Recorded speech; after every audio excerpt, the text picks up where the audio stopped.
Mohammed Ousmane MAHEDOUNE is not ready to give up the fight. From his rooftop home in Bamako, the leader of the Coalition for the People of the AZAWAD commands hundreds of troops in the region of Timbuktu.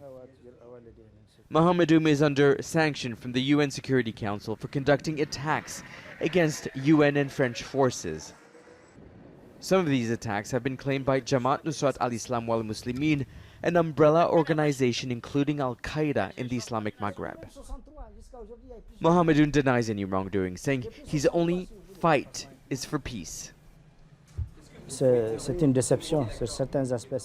I'm disappointed. I'm one of the principal actors for peace, but I'm not being heard or listened to, despite signing a peace agreement. We have a deal, but the fact is, to get yourself heard, you need to use force, then people listen.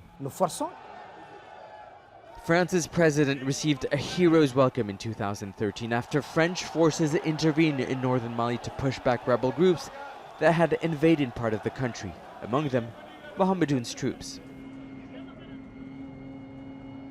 Since then, an estimated 4,000 people have been killed in attacks. Despite 13,000 US peacekeepers and 4,000 French soldiers on the ground, the violence hasn't stopped. It's gotten worse. Now people are taking to the streets calling for French and foreign troops to leave Mali. Hope for peace in Mali came in the form of an agreement negotiated in Algiers with various armed groups and the government, but signed right here in Bamako, in the building right behind me, some 4 years ago.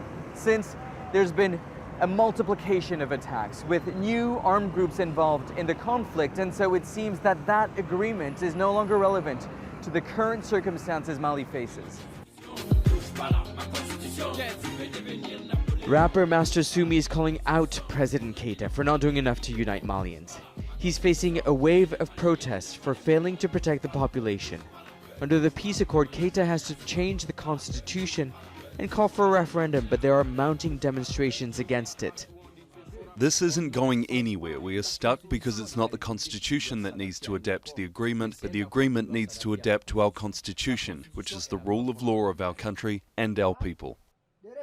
Despite so many sides calling for peace, Mali is torn, increasingly divided, and that is only feeding the conflict. Nicolas, Haque, Al Jazeera, Bamako.